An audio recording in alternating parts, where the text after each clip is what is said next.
Hey, are you vegan? We're here at 10 foods you need in your diet to hit your protein needs. Let's go.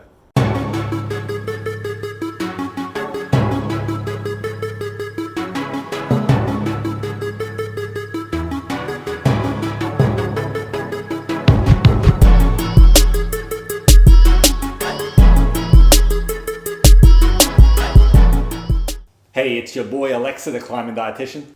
And in today's video, I'm going to teach you the 10 foods, the 10 high protein foods that you as a vegan need to be consuming.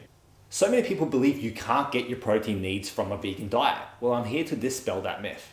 You can, and after knowledge you gain from today's video, you will actually be able to. But before we dive in, as always, subscribe to my channel, hit the bell, you know what to do. And if you don't, well, I'm not going to be mad, okay? I'll just be disappointed. Okay? Well, here's the list. Okay, the first one is tofu. So really, if you're not aware of tofu as a great protein source on a vegan diet, then that's kind of embarrassing, but don't worry, I'm not going to tell the other vegans. Derived from soybeans, it's actually a complete protein source. When I say complete protein source, now and throughout this video, what I'm talking about is it's got a complete amino acid profile. So proteins are made up of 20 essential amino acids, and we need a complete amount of those in our diet to be actually effective. So when I'm talking about a complete protein source, it means that that food has all 20 of those amino acids. Just so you know, when you kind of hear me say complete protein, you're wondering what the fuck I'm talking about. The good thing I like about tofu as well is that it can be a good source of calcium in your diet too. And because you're on a vegan diet, there is a risk that you will not be consuming enough calcium. But if you're consuming tofu, you should be fine. And the protein content, roughly 10 grams per 100 grams of tofu. That's pretty good for a vegan source. The second thing is mycoprotein. Now this is a relatively new one and you might not even know what I'm talking about here. But I bet you know what corn is, you know, Q-U-O-R-N, that product. So this one's a relatively new player in the game, but it deserves credit and it deserves a spot in this list. There's even been research recently to support the fact that it's potentially a really good protein source comparable to even eggs. Now, obviously that's more of a watch this space at the moment in my opinion, but still, you can't deny that that's an interesting kind of hook. And you can't deny that that's an interesting thing to kind of look into. Because if a vegan protein source is showing promise like that, you've got to take notice. And the protein content, well, very similar to tofu, it's got a solid 11 grams per 100 grams of product. The third thing is texturized vegetable protein, okay, or TVP for short, or even texturized soy protein, so TESP for short.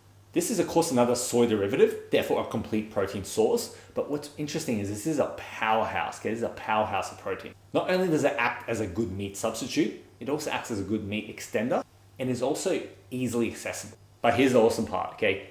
Guess how much protein there is in this. Per 100 grams of texturized vegetable protein, you get a whopping 54 grams of protein, okay? And that's complete plant-based protein. Therefore, you can see this is very, very comparable to meat. It's got such a high protein content and can be such a good substitute for meat in your diet. The fourth thing is soy milk. When it comes to milk alternatives, there is none better, in my opinion, than soy milk. But why do I say this? Why is soy milk better than rice milk, almond milk, oat milk, or all those other milks? It's simple. Because it's still got a good amount of protein, it's got calcium in there, generally speaking, and it's got the best nutrition when it comes to the milk alternatives. It's the closest thing to dairy milk without being dairy milk. So it's simple. When I'm working with a vegan client, I've got a couple, I recommend soy milk as their milk alternative. I don't necessarily recommend almond milk and those, unless of course they enjoy it.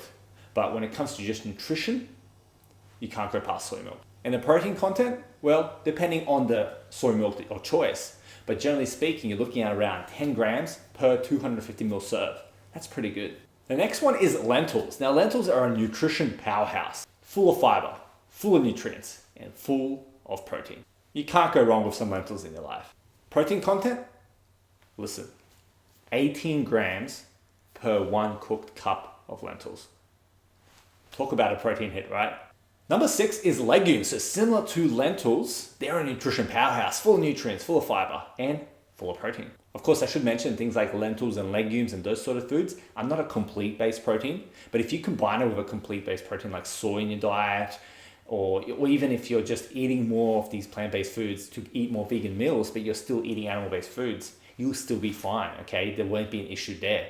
But don't stress if it's not a complete protein. You can combine it with other foods that I've mentioned in this list and you'll be perfectly okay.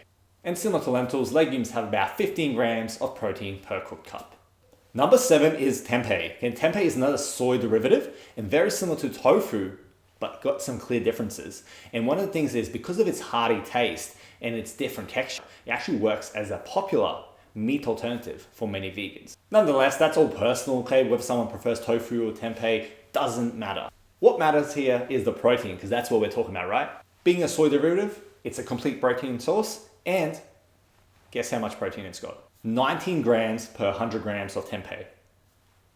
I mean, what are we talking about here? I mean, that's a very viable solution to your protein needs. Now, the next one is another plant-based protein that's a complete protein. Can you guess what it is? Perhaps you know it. Quinoa, okay? Quinoa, a relatively new one in the game, in my opinion, because even to this day, I've still got clients who I'll say, hey, do you like quinoa? They're like, what the fuck is quinoa? So I can understand that it's a bit more of a more of a niche food compared to some of the other foods out there that are comparable in its use, like rice and pasta.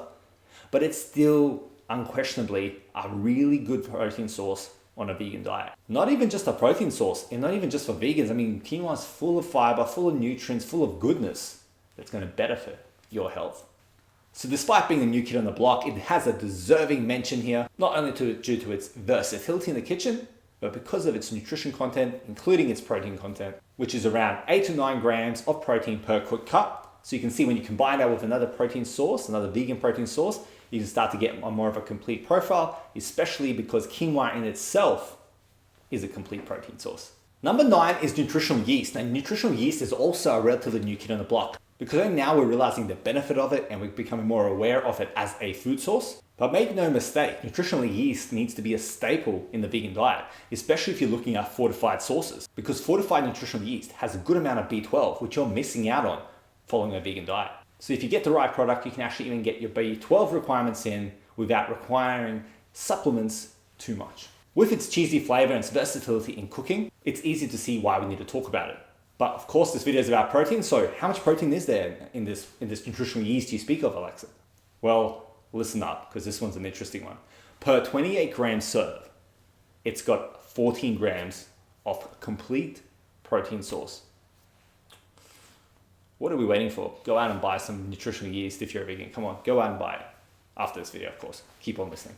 And the final one, we have the humble green pea. Now, not everyone's going to like green peas. I know people that love them, I know people that hate them, and I know people that are indifferent, such as myself. I don't mind them, I don't dislike them, they're okay. But what we can't deny is that it's a good source of plant-based protein. Not a complete-based protein, but still a protein nonetheless. So coupled with the other foods that we talked about, you can get a really good amount of protein in your diet. Plus, being a vegetable, it's got a whole bunch of micronutrients that are going to benefit your health beyond just protein. Because remember, there's more to nutrition than protein. Remember that, okay? Don't be one of those people that focuses on just protein. I have a lot of people come up to me like, how much protein should I consume?